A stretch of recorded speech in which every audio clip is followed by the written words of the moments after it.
Olá pessoal, tudo bem? Hoje nós vamos falar sobre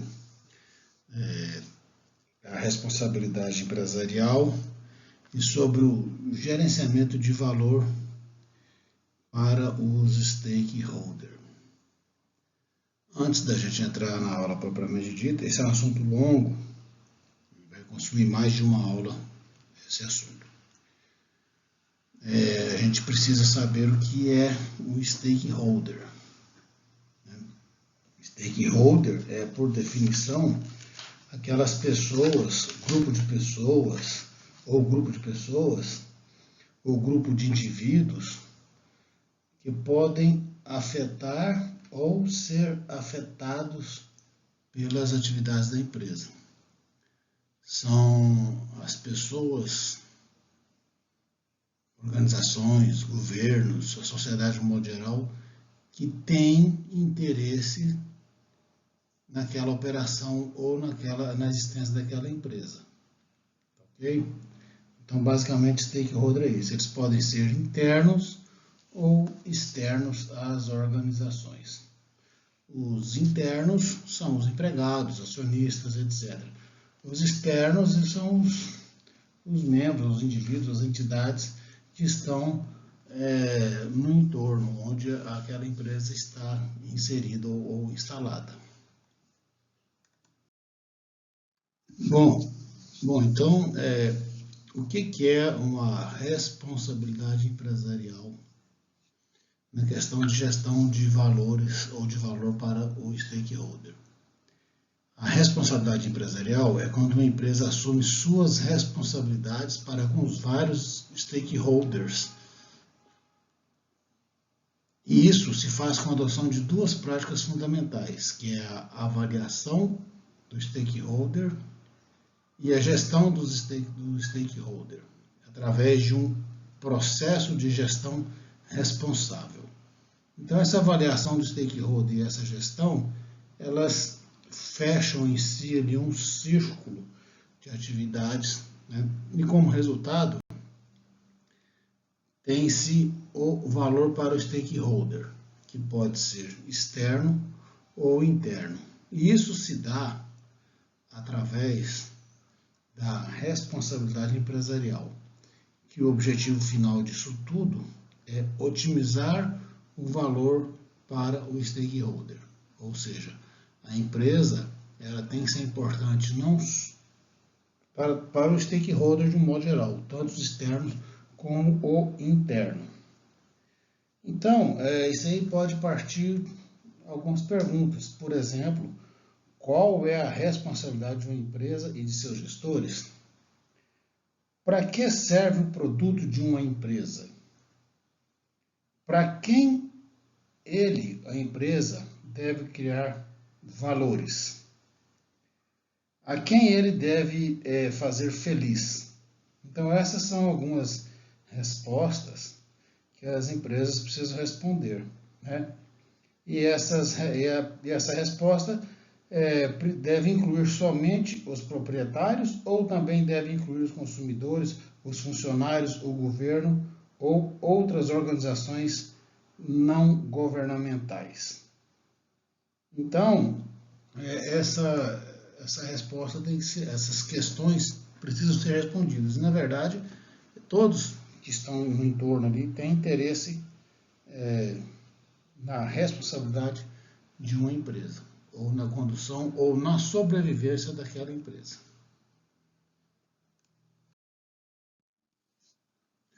A gestão da responsabilidade empresarial tem o gerenciamento do stakeholder como sua principal atividade. E tem o desempenho social corporativo, a maneira como a empresa administra os incontáveis grupos de relações. E existem várias formas das empresas avaliarem esse desempenho social corporativo, que é um termo genérico que se refere à avaliação feita por meio de métodos quantitativos e qualitativos utilizados para verificar o grau de responsabilidade por uma empresa. Nós vamos avaliar aqui, são 4 dimensões relacionadas ao desempenho social corporativo, na esfera qualitativa. Então, essas dimensões, nós vamos apresentar agora a partir do próximo slide. Então, a primeira avaliação qualitativa que a gente vai apresentar aqui se refere à categoria de responsabilidade, seguindo a pirâmide de responsabilidade social corporativa de Art Carroll, que desenvolveu essa pirâmide, que descreve, então, a categoria de responsabilidade, descreve o tipo de responsabilidade assumida por uma empresa e é baseada nas 4 categorias de responsabilidade de Carroll, que é a econômica, a legal, a ética e a discricionária. E essas categorias, elas são representadas em formas de pirâmide, ficando ali o aspecto econômico na base da pirâmide. Que o que é essa questão econômica? É a questão que garante a sobrevivência da empresa. Ela precisa dar lucro e pagar os seus funcionários. Então, essa é a base. A empresa ela precisa ter recurso financeiro para que ela possa sobreviver. Depois disso, tem a responsabilidade legal. Ou seja, a empresa ela precisa cumprir as leis e as regulamentações existentes no local onde ela está inserida. Isso aí vai desde as regulamentações ou leis trabalhistas e ambientais, todo esse arcabouço legal, tanto voltado para as obrigações legais da companhia, obrigações trabalhistas, ou enfim, a empresa precisa cumprir a lei. Acima disso aí nós temos a ética, que são as responsabilidades éticas que a empresa precisa ter, éticas e morais. Como, por exemplo, uma coisa que ela pode fazer, em termos de ética, um exemplo bastante simples, aumentar a segurança do local de trabalho, independentemente do que as normas regulamentadoras ou a lei define. Ela pode fazer algo melhor, algo mais que isso. E no topo da pirâmide tem a categoria de responsabilidade discricionária, que são aqueles que não são exigidos por qualquer uma das etapas anteriores. Não são exigidas em termos de economia, nem em termos legal e nem em termos éticos. São as coisas agradáveis de fazer e que não são econômicas, legal ou moralmente exigidas. Por exemplo, uma coisa que a empresa pode fazer são doações filantrópicas. Isso não existe uma obrigatoriedade disso aí, mas a empresa pode fazer. São coisas que ela pode fazer que dá prazer a ela, porque ela acha que é bom ser feito. Então, essas são as categorias voltadas para a questão de responsabilidade. A segunda dimensão que é mensurada nesses critérios ao desempenho social corporativo é a capacidade de resposta aos stakeholders, que se refere à maneira pela qual as empresas respondem às reivindicações dos stakeholders. E também ela é dividida geralmente em respostas reativas, defensivas, acomodadoras e proativas. Quando a gente fala que a empresa possui uma postura reativa, é o comportamento de menor nível de capacidade de resposta, em que a empresa tenta negar a validade das reivindicações dos stakeholders e as suas responsabilidades resultantes. Ou seja, nesse caso, a empresa assume uma postura de reatividade. Ela não concorda, ela questiona e ela nega a responsabilidade daqueles compromissos ou aqueles atos que ela pode assumir. A segunda resposta pode ser a questão da empresa ficar na defensiva. É quando uma empresa aceita as suas responsabilidades, mas tenta evitar. Quer dizer, ela concorda, ok, eu sou responsável por isso, mas de alguma forma ela tenta evitar que essa responsabilidade recaia sobre ela. Depois tem a acomodação, que é o nível em que a empresa aceita as reivindicações dos stakeholders e age sobre as responsabilidades resultantes, ou seja, ela acomoda ali o que os stakeholders, aquelas pessoas interessadas na sua continuidade, ela aceita e age sobre as suas responsabilidades. E tem a última, que é a empresa tem uma postura proativa. E as empresas que se encontram neste nível antecipam as reivindicações dos stakeholders e agem em relação a elas antes que sejam proferidas. Ou seja, é uma empresa que assume uma postura de proatividade. Ela atua na prevenção. Antes que haja uma solicitação dos stakeholders, ela já está tomando alguma ação a respeito disso. São as empresas, digamos assim, que são mais evoluídas, né? A terceira dimensão, que é a dimensão de maturidade dos problemas, refere-se ao grau de aceitação de um problema específico entre os stakeholders e pode ser classificado em institucionalizada, consolidada, emergente e latente. O nível institucionalizado é o mais baixo de maturidade do problema, quando seu comprometimento com os problemas está completamente institucionalizado. Por exemplo, foco em evitar os problemas de direitos humanos, o que é comum às normas vigentes, às normas de muitas organizações internacionais. Quer dizer, elas procuram evitar esse tipo de comportamento. Quando se está no nível consolidado, são questões que ainda não atingiram um nível elevado de institucionalização, mas que são bem aceitos como práticas comuns nos negócios.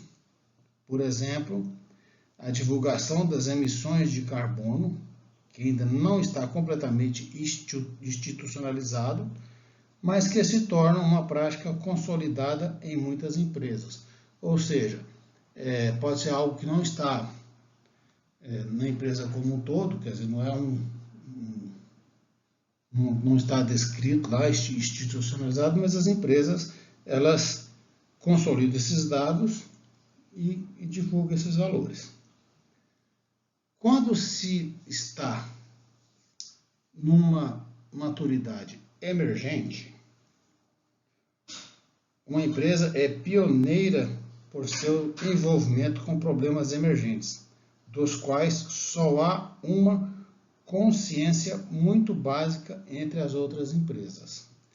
E por último, quando a empresa está no estado latente, é quando ela trata de questões latentes que ainda não atingiram o conhecimento público, são empresas que vão ainda mais longe, ou seja, são aquelas empresas que identificam qualquer problema relacionado aos stakeholders e ainda assim elas agem sem que haja uma cobrança, tomam alguma atitude sem que haja uma cobrança dos stakeholders.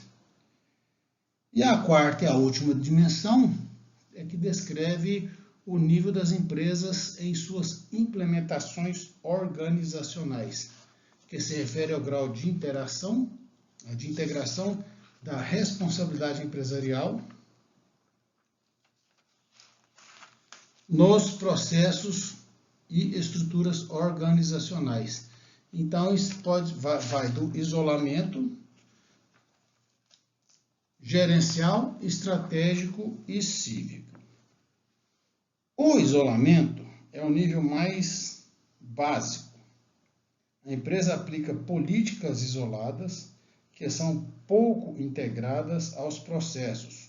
Por exemplo, as fábricas frequentemente respeitam tanto a legislação local quanto as normas como a ISO 14000 para gestão ambiental, que são exigidas por clientes ou pela matriz, né? Então, isso aí é um exemplo de quando a empresa possui características de isolamento.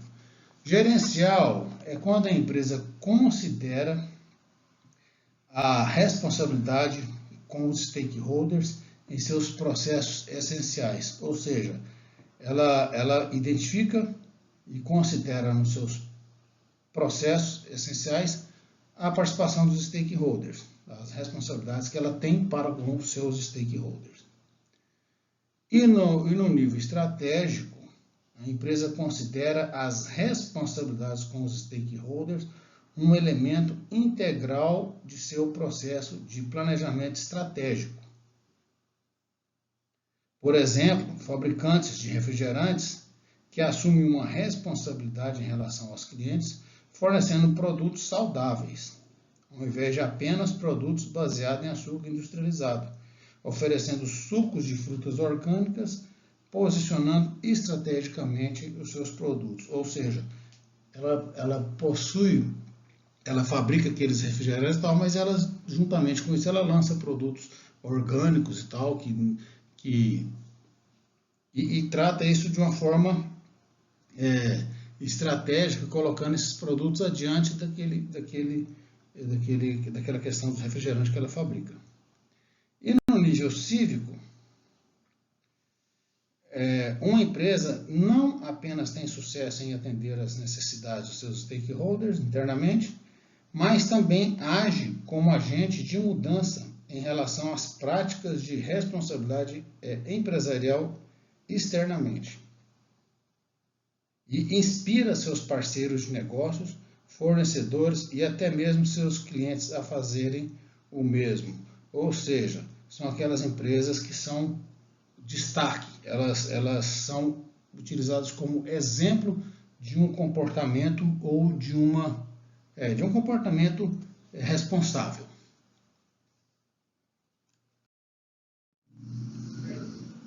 Em termos de avaliação quantitativa, na medida em que as dimensões qualitativas fornecem indicadores de boas práticas no que diz respeito à responsabilidade empresarial, tais práticas também se traduzem em uma ampla variedade de indicadores quantitativos, que são aplicados na avaliação do DSC das empresas, que vão desde índices de reputação da própria empresa, como ela é vista no mercado onde ela está inserida, índices de responsabilidade, análise do conteúdo de documentos da empresa e auditorias sociais, até gastos e investimentos em programas para os stakeholders. E esses indicadores de DSC quantitativos são frequentemente utilizados para analisar se há uma ligação entre o desempenho financeiro da empresa e o DSC. Estudiosos referem-se a essa conexão, na maioria dos casos, como desempenhos sociais e financeiros sendo correlatos, ou seja, a empresa tem existe uma correlação entre os indicadores quantitativos ou desempenho financeiro com as ações que ela toma diante da comunidade, né? Na hipótese mais otimista, realmente vale a pena cuidar dos stakeholders, e principalmente daqueles que são mais próximos das operações, que são chamados de stakeholders primários. E na pior das hipóteses, não se pode prejudicar o desempenho financeiro da empresa para cuidar dos stakeholders, ou seja, tem que haver uma medida, né? A empresa ela precisa ser bem relacionada com os stakeholders, mas antes de tudo ela precisa de um embasamento econômico, como a gente viu lá na pirâmide de Carol, ou seja, a empresa precisa de ter saúde financeira para cuidar dos stakeholders, para cuidar de si, cuidar dos seus empregados e dos seus interesses. Ok, pessoal? Bem, essa foi a aula de hoje. Na próxima aula a gente vai continuar tratando desse assunto sobre gestão responsável e gestão dos stakeholders. Até logo.